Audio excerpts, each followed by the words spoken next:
उम्मीदवार हैं और किस तरीके की उम्मीद जनता इनसे लगाएं। इस गांव का थोड़ा सा इतिहास ये है कि इस गांव का प्रधान जो है वो हमारे भिलट बाबा है। इस पंचायत में भाई भतीजावाद कर्म से था। चेहरे देख के लोगों को लाभ दिया जाता था। पानी सबसे बड़ी समस्या है इस गांव की। इस गांव में तो पीने के पानी के लिए दर दर भटकना पड़ता है। प्राइवेट लोग बालिकाओं में टैलेंट तो बहुत है, पर महिलाओं को आत्मनिर्भर बनाने की मेरा विशेष जोर रहेगा कि जो गंदगी है वो खराब हो चुके हैं। उनमें पीने लायक पानी तो क्या, नहाने लायक पानी भी नहीं बचा। ग्राम पंचायत ननासा को स्वच्छता के क्षेत्र में नंबर 1 बनाना चाहते हैं, मध्य प्रदेश में नंबर 1 बनाना चाहते हैं। तो जो यहाँ का सरपंच होता है उसके लोगों को बहुत उम्मीद होती है। इस ननासा को मध्य प्रदेश का नंबर 1 गांव, नंबर 1 ग्राम पंचायत बनाने की मेरी प्राथमिकता रहेगी। अपना अच्छा वाला करियर, अपनी अच्छी वाली सैलरी में जो नौकरी चल रही थी वह छोड़ के सिर्फ आप लोगों के लिए आया हूँ। इस हर चीज़ के लिए भ्रष्टाचार को बढ़ावा दिया जाता है। किसी का 100% पैसा खा जाओगे तो सर ईश्वर भी देखता है। और उस टाइम के बाद वो अपना भला करने लग जाते हैं। जनता वो देखती भी है पर किसी से कह नहीं पाती। योग्यता उस लेवल की नहीं होती है, इसलिए वो आपके काम करा नहीं पाता है।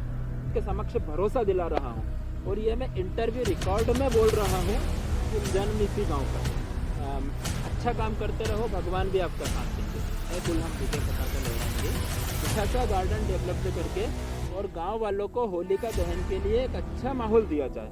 अब कुछ करेंगे इस गांव के लिए जो किसी ने सोचा ना हो, कुछ नया हो, आप बताना चाहेंगे? करने के लिए या किसी भी समस्या के समाधान के लिए ग्राम पंचायत की हेल्पलाइन पर कॉल कर सकते हैं। मैं आपके लिए सब कुछ छोड़ के आया हूँ। आपकी जिम्मेदारी है मुझे ग्राम पंचायत ननासा तक पहुँचाना और फिर मेरी जिम्मेदारी है आने वाले 5 वर्षों में आपको बेहतर रिजल्ट देना। सर कभी आप युवा साथी को चुनते हो तो आपको उसने बता दिया है कि मैं आ चुका हूँ भविष्य की बात में युवा सरपंच उम्मीदवार के साथ। हम आज अनेक बातें करेंगे जैसे कि युवा उम्मीदवार हैं और किस तरीके की उम्मीद जनता इनसे लगाएं, किस तरीके की जीत इनको हासिल कराएं और क्या क्या इनके सपने हैं गांव को लेकर, वो आपको सुनाते हैं। इनकी हमारे साथ है रोहित जी से हम बात करेंगे सीधा कि किस तरह की गांव में विकास कार्य होना चाहिए। सरपंच पद के उम्मीदवार जैसे कि है रोहित जी का भविष्य की बात में पहले तो स्वागत है रोहित जी आपका। बहुत बहुत नमस्कार पुष्पेंद्र जी। तो सर आपको कैसा ख्याल आया रोहित जी कि आपको प्रधान बनना चाहिए इस गांव का? नमस्कार समस्त मतदाता बंधुओं ग्राम ननासा के, सबको प्रणाम करता हूं मैं। और पुष्पेंद्र जी आपका ये जो सवाल है ये थोड़ा सा पेचीदा सवाल है। इस गांव का थोड़ा सा इतिहास ये है कि इस गांव का प्रधान जो है वो हमारे भिलट बाबा हैं। हमारे भिलट बाबा हमारे इस गांव के प्रधान हैं जिन्होंने इस गांव की स्थापना की है। रही बात प्रधान बनने की, तो जनता की सेवा करने के लिए एक माध्यम की आवश्यकता होती है। तो भिलट देव की कृपा से और भगवान के आशीर्वाद से मैं वो माध्यम बनना चाहता हूँ ताकि सरकार के द्वारा स्थापित ग्राम पंचायत समिति का प्रधान बन के मैं इस गांव के गरीबों के लिए कुछ भला कर पाऊँ, कुछ अच्छा कर पाऊँ।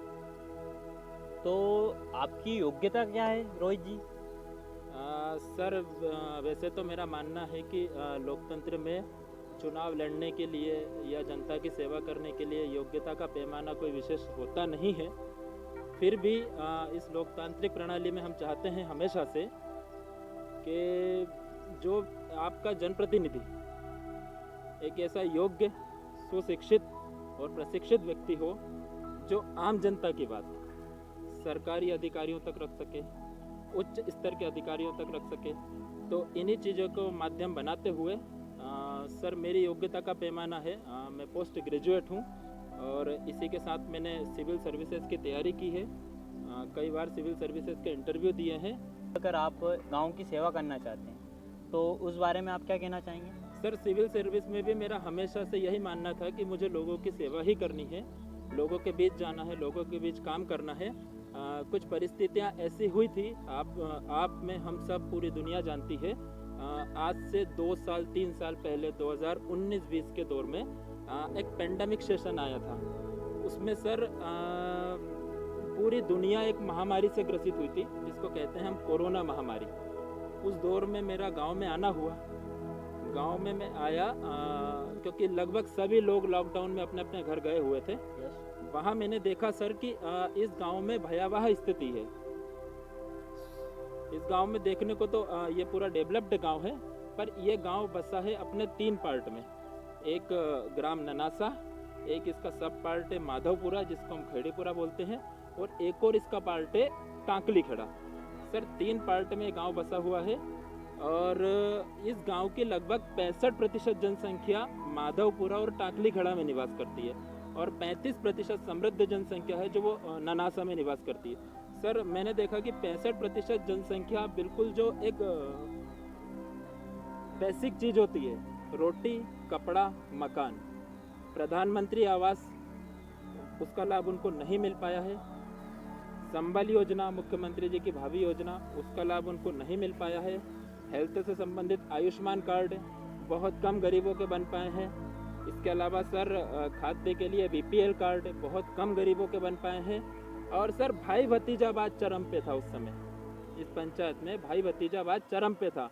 चेहरे देख के लोगों को लाभ दिया जाता था।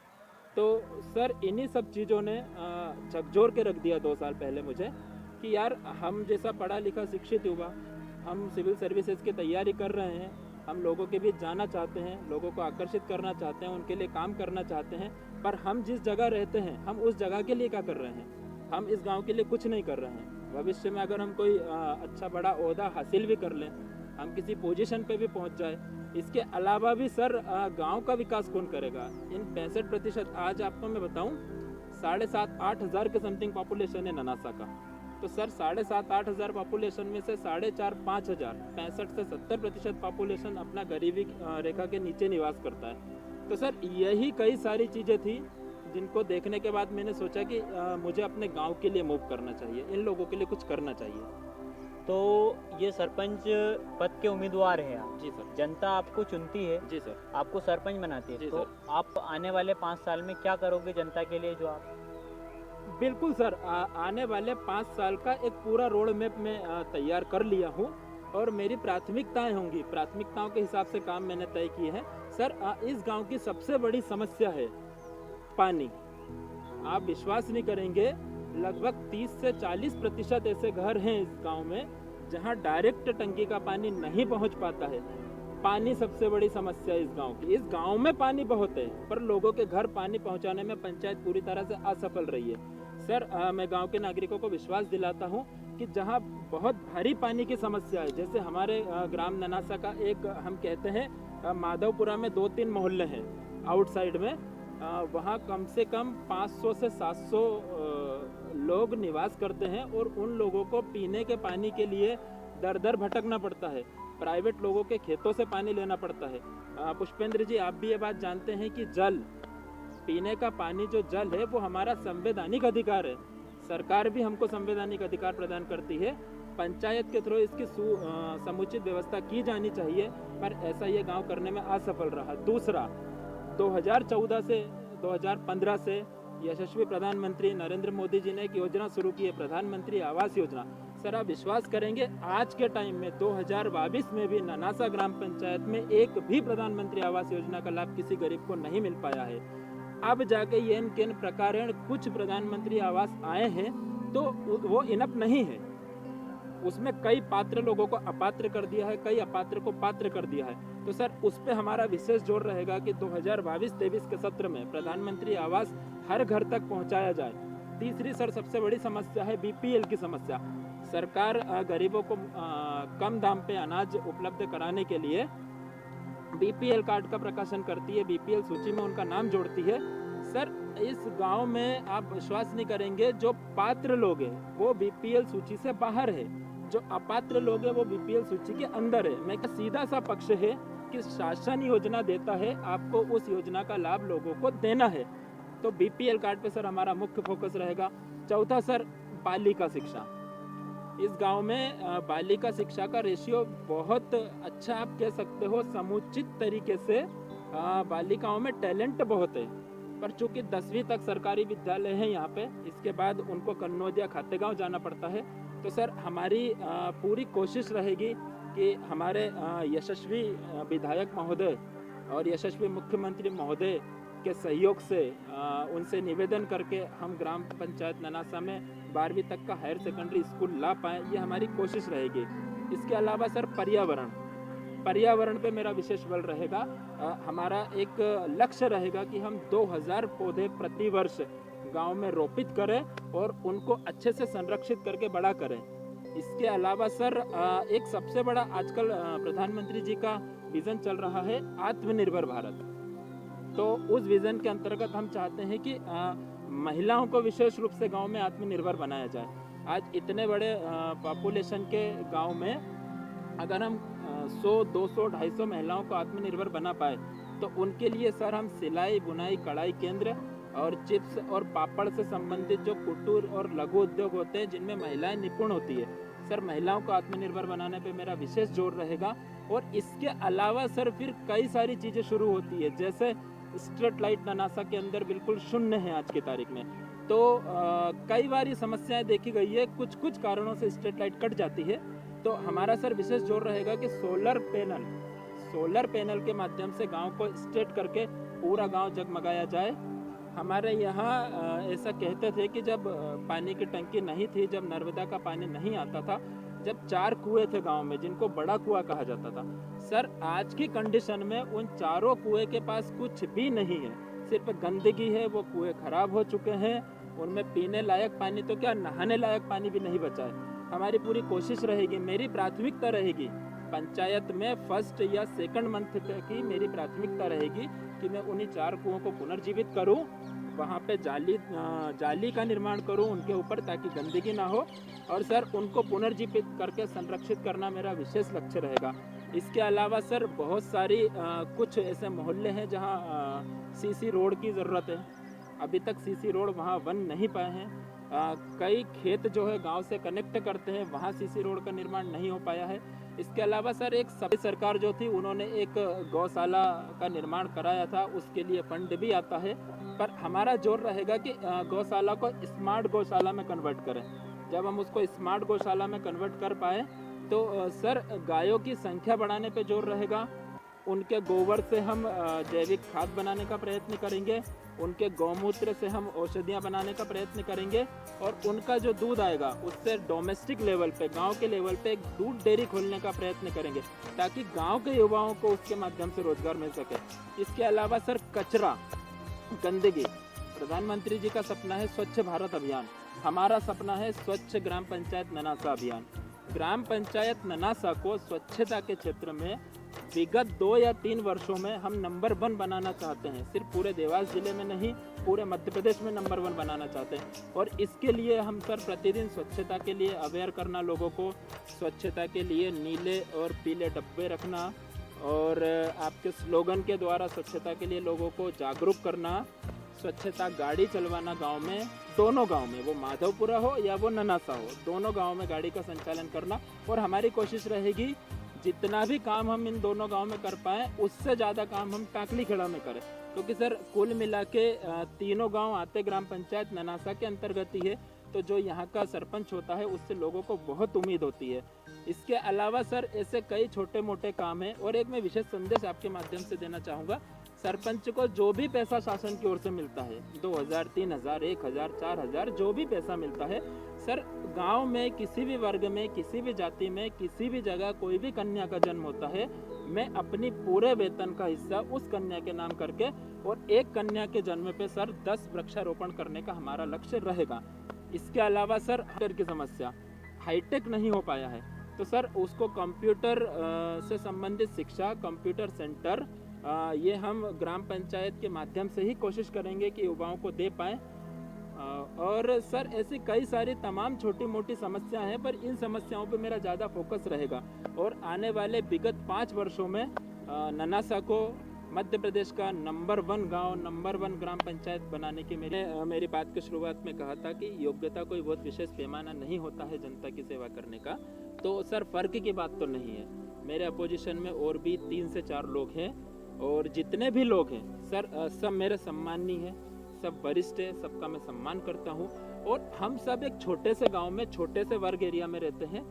हम सब बचपन से यहीं पले बड़े, हमने अपना बचपन देखा, अपनी जवानी देखी, हम सब एक दूसरे से बहुत ज़्यादा कनेक्ट है और हम सभी का मूल उद्देश्य है गांव की सेवा करना। तो सर कोई भी बने, हम मिलके अल्टीमेटली गांव की सेवा ही करेंगे, नागरिकों के लिए ही काम करेंगे। तो मेरे अपोजिट जो भी कैंडिडेट है या जो मेरे भैया हैं, दादा है, काका है, जो भी है, जैसे भी हैं, जिस वर्ग से हैं, जिस स्थान पे है, उन सबसे मैं यही कहना चाहूँगा, विश्वास दिलाना चाहूँगा कि चुनाव आते हैं, चुनाव जाते हैं, सर अपना आपसी वैमनस्य जो है वो खराब ना हो, अपने आपसी संबंध बने रहें। आप बनोगे मैं आपका सम्मान करूंगा, मैं बनूंगा आप मेरा सम्मान करना, कोई तीसरा बनता है हम सब उसका सम्मान करेंगे, क्योंकि फाइनली हम सब इसी गांव के लोग हैं, हमको सेवा गांव के लोगों की ही करनी है। तो बस सर मैं यही संदेश देना चाहूँगा कि मैं आप सबका छोटा भाई हूँ, आप चाहो तो मुझे आशीर्वाद दो, आप मेरे बड़े भाई हो, मुझसे बन पड़ेगा, मैं आपके लिए दुआ करूँगा और हम सब एक हेल्दी एटमॉस्फेयर में चुनाव मैदान में उतरते हैं। गांव के सरपंच जो उम्मीदवार बन रहे हैं, आप आगे ये गांव के बारे में क्या जानते हैं, मतलब गांव की स्थिति के बारे में आप क्या जानते हैं? सर मेरा जन्म इसी गांव का है, मैं इसी गांव में पैदा हुआ हूं, मेरा स्कूलिंग इसी गांव में हुआ है और मेरे जीवन का लगभग